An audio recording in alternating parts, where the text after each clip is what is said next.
Hey, welcome to Way Too Indie's weekly music hangout, and today we're talking to Nate Jarrett, Colorado Springs-based musician, and we're going to ask him a little bit about his new EP that he released a couple of days ago, a couple of weeks ago actually. But I was inspired by it. I thought it was an amazing EP, and I thought it was very greatly produced and everything. So we're going to chat with him. So, hey Nate, how are you doing? I'm doing well. Yeah, it's snowing here, and so it's gonna be perfect weather for snowboarding tomorrow. So yeah, Awesome. I'm hoping that you don't send the snow this way because snow in Texas don't match I and know. everything Yeah, gets shut down. So I keep that to yourself. Keep it over there. We're perfectly fine without the snow and the ice. Although I think most people would be okay with a little snow or something, but I don't like it because it shuts everything down. Why don't you go ahead and introduce yourself a little bit? Tell us more about okay. yourself. Yeah. I am in college right now. I'm attending University of Colorado Springs, and freshman biology major, and planning on going into medicine right now. So I've lived in Colorado about 2.5 years or so, and been playing music a little over 5 years now. So yeah. Sweet. The science major, just woo. Have fun with that. Yeah. Um, so what was your inspiration for music? Was it something you did growing up, or how did you get started with your Yeah. music? Grew up around a lot of music. We listened to it all the time. My mom plays piano, and she gave me lessons in first and second grade, and I absolutely hated it then. And I quit, unfortunately. Wish I had stuck with it, but um, yeah. So it was always on, and so it really intrigued me. And at age 14, I was given a guitar and started just playing away at it. Had family members who knew how to play, and so I got tips from them, and so that was kind of where I got into the actual playing of music. But it wasn't until a couple years ago, probably a year and a half maybe, that I started writing my own stuff, and so that's been a whole new kind of evolution of that adventure. But Sweet. yeah, So in making this EP, which by the way for people that are watching, it's called the One Drink EP. It's available on Noise Trade. I believe it's still available on Noise Trade to download. Correct? that is correct. Yeah. Awesome. So that's, like I said, available to download. So do go check it out. But in making that, and since this is your first EP and basically coming out as an artist, what was especially since you're a college student, how was it? What the process was with making that, and what was the experience like for you? See, it started out as a goal in 2013. I knew I wanted to do more with music and not just know how to play stuff that other people had written. I wanted to really be able to start writing stuff that I was passionate about, that I could have as an outlet of things that I would experience. And so I had a goal of writing and recording about a song every 2 months, and it ended up being a little bit less than that thanks to some technical difficulties. But yeah, it was a really neat process. I had recorded one song before then. It was a cover of John Foreman's "Learning How to Die," and so that, seeing what I had of a finished product of that, was really got me excited about doing more with that. And so I was excited to start writing and recording my own stuff, and it was much harder than I anticipated at first. Writer's block would happen, and I'd have an idea for a song, and then maybe it would go nowhere. So there's that whole aspect of it where just the writing part of it is a huge challenge and rewarding process as well. But yeah, in getting to record, it was really my first time to get into the nitty-gritty details of, you have so many options when you're doing your own stuff, that with limitless ways that you can do each little thing. So that can be a bit daunting, knowing that, how do I focus this onto what I want to do with just this song. And so yeah, that was a pretty neat way of figuring out what I was able to do with it. Sweet. And so, in developing, and you said you know writer's block and having so many options to you, in developing that and going through it, what was the inspiration that kept you to keep writing and keep going, making the EP? Yeah. Well, kind of the whole focus behind the songs and the EP was just a lot of the challenge and the changes that I had going on at the time. So I was just starting to get into college, and after moving out to Colorado, there were you know, it was a big shift from being in Indiana for my whole life and then coming to Colorado. Um, so leaving a lot of family and friends back there. So with all of that that was going on, there was things that I was trying to work through, and but even in the hardships and struggles that I was facing at the time, it was really a reminder to myself of the hope that I have, and that my hope is found in Jesus Christ and my relationship with Him. And so it doesn't depend on my circumstances or what's going on around me. Awesome. So, within the next, let's say, year or so, where do you see your music going? Is this something that you want to keep pursuing, either professionally or just as a hobby? Yeah, I definitely want to do it at least as a hobby. My original intent in putting it on Noise Trade was the easiest way to get it to family and friends, and so it's really encouraging to see the response that it did have.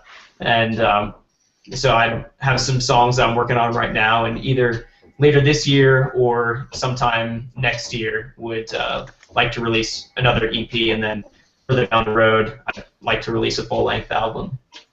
Awesome. That sounds great. I would look forward to hearing either of those things, and so it's great. We're looking at. Is that from me? That might be me, actually. Hold on just 1 second. Okay. That's a little brother. Gotcha.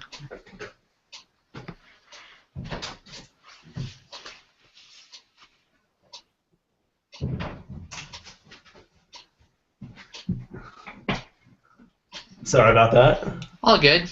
It's a technical difficulty. We just call it that. Yep. So, like you said, so you're planning on another EP. Do you have something you're planning on? Do you have any live shows that you're planning for in your area, or do you plan to go into that space, or just recording wise? Yeah. Actually, this summer I'd had an idea of going to some of the different coffee shops that we have locally here that do a lot of open mic nights and bring in local artists. So I've been starting to look into that, and yeah, I think it would be fun to have some live gigs this summer when school's kind of at a lull for the moment. But.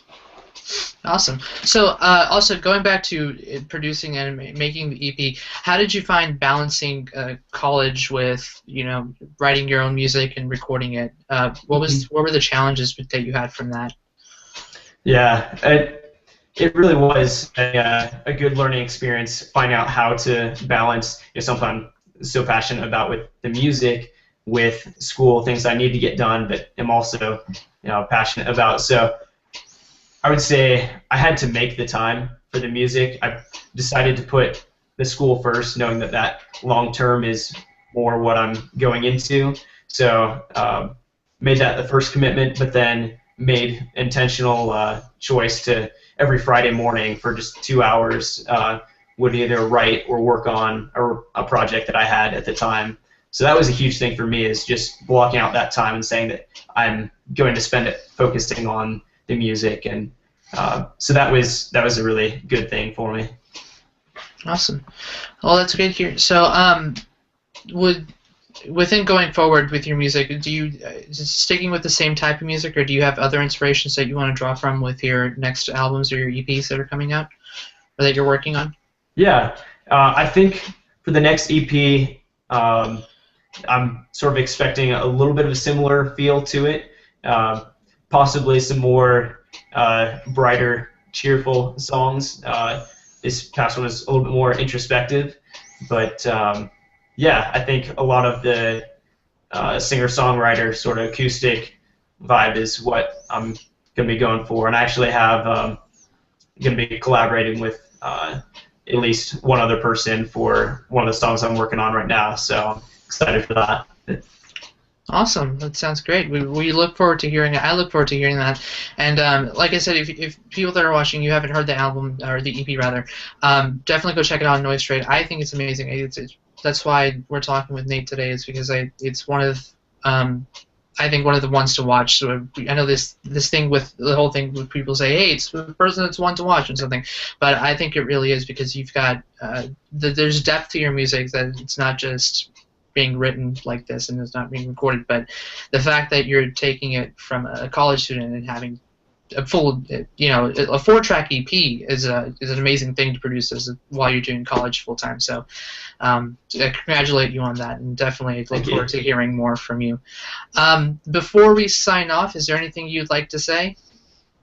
Yeah, just thank you for this opportunity. It's been fun to correspond with you in the meantime, and definitely looking forward to releasing some more music later on. And thankful for all the support that the fans have been giving me with just everybody's encouraging criticism and comments and everything. It's been helpful in shaping what I want to do with as far as music later on. And yeah, I'm just excited for this opportunity, and thank you very much. Awesome. So thank you for taking the time out to join us. I know you said you had classes all day, so I'm pretty sure you're tired because I would be. I know my classes are completely crazy like that as well. But before I sign off, what is one interesting thing about you that most people would not know? Yeah, let's see. Most people outside of immediate family and friends would not know. I'm the second oldest out of 12 kids in my family. So actually that technical difficulty was a younger brother knocking at the door having a question for me. So it's currently I'm living at home about 10 minutes from campus, and it's been a good fit. But yeah, and number 13 is on the way in April. So that's a little fun fact. That's okay. That's amazing, but it's awesome. Are they going to be involved with any of your next EPs? Yeah, my sister, who's a senior in high school, we're working on writing a song together, and so that's been a lot of fun getting her involved with it and getting her exposed to that process because she has a great voice, and I'm looking forward to singing with her. So, yeah. Awesome. Well, like I said, I look forward to hearing it, and we also look forward to hearing it. So, thank you again for taking the time out to join us. I wish you the best. Keep in contact with me. Let me know. Stuff's going on. We'll talk again. We'll chat up. Sounds good. Thank you very much.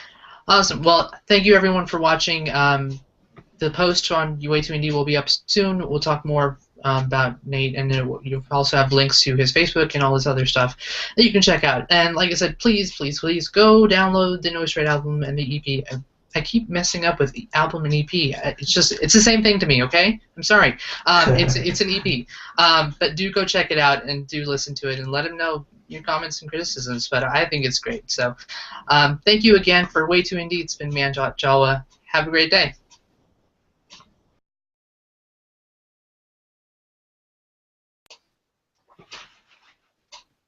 Hey, welcome to Way2Indie's weekly music hangout, and today we're talking to Nate Jarrett, Colorado Springs-based musician, and we're going to ask him a little bit about his new EP that he released a couple of days ago, a couple of weeks ago actually.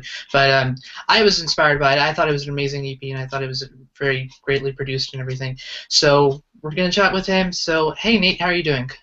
I'm doing well. Yeah, it's snowing here, and so it's going to be perfect weather for snowboarding tomorrow. So started just playing away at it. Had family members who knew how to play, and so I got tips from them, and so that was kind of where I got into the actual playing of music.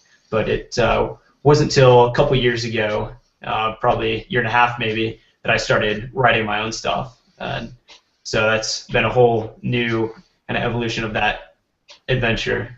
But sweet. Yeah. So in making. Awesome. I'm hoping that you don't send the snow this way because snow in Texas don't match and everything gets shut down. So I keep that to yourself. Keep it over there. We're perfectly fine without the snow and the ice. Although I think most people would be okay with a little snow or something, but Yeah. I don't like it because it shuts everything down. Why don't you go ahead and introduce yourself a little bit? Tell us more about Okay. yourself. Yeah. I am in college right now. I'm attending a university. How did you get started with your Yeah. music? Grew up around a lot of music. We listened to it all the time. My mom plays piano, and she gave me lessons in first and second grade, and I absolutely hated it then.